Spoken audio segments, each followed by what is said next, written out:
Let's get right into it. Number 7. Brain static control. Imagine your brain is a radio stuck between stations. There's music in there somewhere, but mostly it's static. Ads from 2004, and one guy yelling about lawn care. That's what untreated ADHD can feel like. Too many signals, all screaming for attention, none of them willing to wait their turn. Now here's where caffeine strolls in like a bouncer who doesn't get paid enough to care, but somehow still fixes the problem. Caffeine is a stimulant, which sounds backwards because ADHD already feels like too much energy, but ADHD isn't a gas pedal stuck to the floor. It's more like the brakes are broken. The brain struggles to regulate dopamine and norepinephrine, the chemicals responsible for motivation, focus, and that magical ability to start a task without bargaining with yourself for 40 minutes. Caffeine nudges those systems just enough to turn chaos into something vaguely organized. For people without ADHD, caffeine can cause jitters, racing thoughts, and the overwhelming urge to reorganize a drawer that does not need reorganizing. For people with ADHD, it often does the opposite. Thoughts slow down, focus sharpens, the mental radio finally locks onto one station instead of playing all of them at once. It's not that caffeine adds energy, it adds signal clarity. That's why someone with ADHD can drink a coffee and feel calm instead of wired. Their brain isn't partying. It's finally able to sit down and shut up. The static gets quieter. The internal monologue stops interrupting itself mid-sentence. You can finish a thought without 3 unrelated ones kicking down the door. Basically, caffeine isn't hyping the brain up. It's giving it a whiteboard and a marker and saying, write one thing at a time, champ. Number 6. The accidental medication. You know what's funny? A shocking number of people with ADHD figure this out completely by accident. No diagnosis, no research, just vibes. They notice that they weirdly focus better after coffee, or that energy drinks don't make them bounce off the walls like everyone else, or that caffeine before homework feels suspiciously helpful. That's because caffeine works on some of the same pathways as ADHD medications, just way weaker and messier. Prescription stimulants are like a sniper rifle. Caffeine is more like throwing a rock in the general direction of the problem and hoping it hits something useful. Still counts. Caffeine blocks adenosine, the chemical that makes you feel tired. When adenosine is blocked, dopamine gets a louder voice, and dopamine is the brain's do-the-thing chemical. ADHD brains are chronically understimulated in this department, which is why boring tasks feel physically painful and exciting things feel like oxygen. Caffeine raises the baseline just enough that everyday tasks stop feeling like medieval punishment. That's also why people with ADHD sometimes self-medicate with caffeine without realizing it. Coffee in the morning, soda in the afternoon, a why am I still awake energy drink at night. It's not about liking the taste, it's about accidentally hacking your own neurochemistry. Of course, this also explains why quitting caffeine suddenly can feel like your brain fell down a staircase. The structure it was leaning on disappears, and now everything is loud again. So no, caffeine isn't a cure, but for many ADHD brains, it's the duct tape holding the focus together. Number 5. Calm, not speed. Here's the part that confuses everyone. Stimulants calming someone down. It sounds fake, like saying fire puts out fire if you believe hard enough. But ADHD brains don't respond to stimulation the way other brains do. When your brain is understimulated, it seeks stimulation like a raccoon in a trash can. That's where fidgeting, mind-wandering, impulsive thoughts, and constant distraction come from. The brain is bored, so it starts pulling random levers just to feel something. Caffeine gives it enough stimulation that it stops doing that. So instead of bouncing between thoughts, your brain settles. Instead of needing 10 inputs at once, one becomes enough. Instead of feeling restless, you feel oddly okay, almost suspiciously normal. That's why caffeine can reduce hyperactivity in ADHD rather than increase it. The nervous system stops screaming for novelty. The internal chaos quiets down. It's like giving a toddler a snack before they start biting furniture. But this only works up to a point. Too much caffeine, and even an ADHD brain will tip into anxiety, jitteriness, and the overwhelming sense that time is chasing you. There's a narrow sweet spot where caffeine helps without turning your heart into a drum solo. So when someone with ADHD says coffee makes them sleepy or calm, they're not broken. Their brain just finally got what it's been asking for the whole time. Basically, caffeine doesn't hit the gas, it fixes the steering wheel. Number 4. Motivation on demand. You ever sit there knowing exactly what you need to do, fully aware of the consequences of not doing it, and still not do it? ADHD turns motivation into a vending machine that only accepts exact change from a country that no longer exists. Caffeine, weirdly, sometimes finds that change. Motivation isn't about willpower, it's chemistry, dopamine specifically. ADHD brains don't get dopamine from important tasks the way other brains do. Cleaning, emails, paperwork, studying, these things don't register as rewarding, so the brain treats them like optional side quests with no loot. Caffeine boosts dopamine signaling just enough to make those tasks feel less pointless. This is why after coffee, coffee. Suddenly replying to emails feels doable instead of emotionally devastating. You're not suddenly passionate about spreadsheets. Your brain just isn't actively resisting them anymore. The task goes from, why would I ever do this, to fine, I guess. Caffeine doesn't create motivation out of thin air. It lowers the activation energy. It's the difference between pushing a boulder uphill and pushing a shopping cart with one squeaky wheel. That's also why caffeine helps with task initiation, not just focus. ADHD isn't about being unable to concentrate. It's about being unable to start. Once started, hyperfocus can kick in and suddenly it's 2 a.m. and you've reorganized your entire life. Caffeine helps you cross that first invisible barrier. Of course, this only works when paired with structure. Caffeine plus doom scrolling just makes you very alert while still doing nothing. But caffeine plus a plan? That's when things accidentally get done. Number 3. Emotional volume control. ADHD isn't just about attention. It's also about emotions having zero chill. Everything feels louder. Frustration spikes faster. Small setbacks feel like personal attacks. Your emotional volume knob is broken and stuck on concert speaker. Caffeine can help with this. 2. By stabilizing dopamine and norepinephrine levels, caffeine helps regulate emotional responses. That means fewer sudden mood swings, less emotional whiplash, and a slightly longer fuse before irritation turns into full-blown internal screaming. This doesn't mean caffeine makes you emotionally numb. It makes emotions more proportional. A mildly annoying email stays mildly annoying instead of ruining your entire afternoon. Disappointment feels like disappointment, not existential despair. Your brain gains the ability to pause before reacting. For many people with ADHD, this emotional regulation is just as valuable as focus. Being able to stay calm in conversations, tolerate boredom, or handle stress without melting down is huge. And caffeine, in the right dose, helps smooth those edges. That said, too much caffeine can absolutely do the opposite. Emotional regulation goes out the window, anxiety spikes, and suddenly you're overanalyzing every sound in the room. Again, dosage matters. ADHD brains walk a very specific tightrope. In moderation, caffeine acts like emotional noise-canceling headphones. Not silence, just less static. Number 2. Why it doesn't work for everyone. Here's the part nobody likes admitting. Caffeine doesn't help all people with ADHD, and when it doesn't work, it really doesn't work. Genetics, tolerance, anxiety levels, sleep,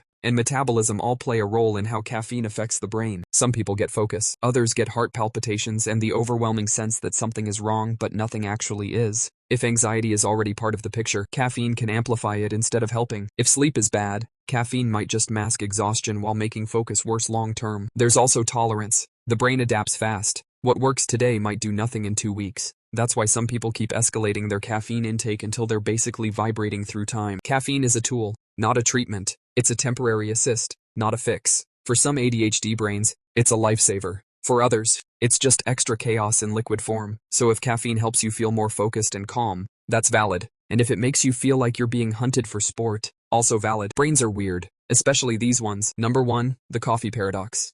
Let's end with the weirdest part of all, caffeine helping people with ADHD sleep. Yes, sleep. The thing caffeine is famous for ruining. For some ADHD brains, a small amount of caffeine actually quiets the mental noise enough to allow rest. Racing thoughts slow down. Internal monologues stop holding emergency meetings. The brain finally feels settled, not energized, regulated. This happens because ADHD brains are often under-aroused, not over-aroused. When stimulation is too low, the brain compensates by generating its own chaos. Thoughts loop. Ideas pile up. Suddenly you're replaying a conversation from 2016 while planning a hypothetical future argument that will never happen. Caffeine raises baseline stimulation just enough that the brain stops desperately entertaining itself. So instead of spiraling at bedtime, the mind relaxes. Not because it's tired, but because it's finally not bored. This is also why ADHD meds sometimes make people feel calmer or even sleepy at first. Stimulation doesn't equal wakefulness when your brain has been starved of regulation its whole life. Sometimes stimulation is what allows rest. Of course,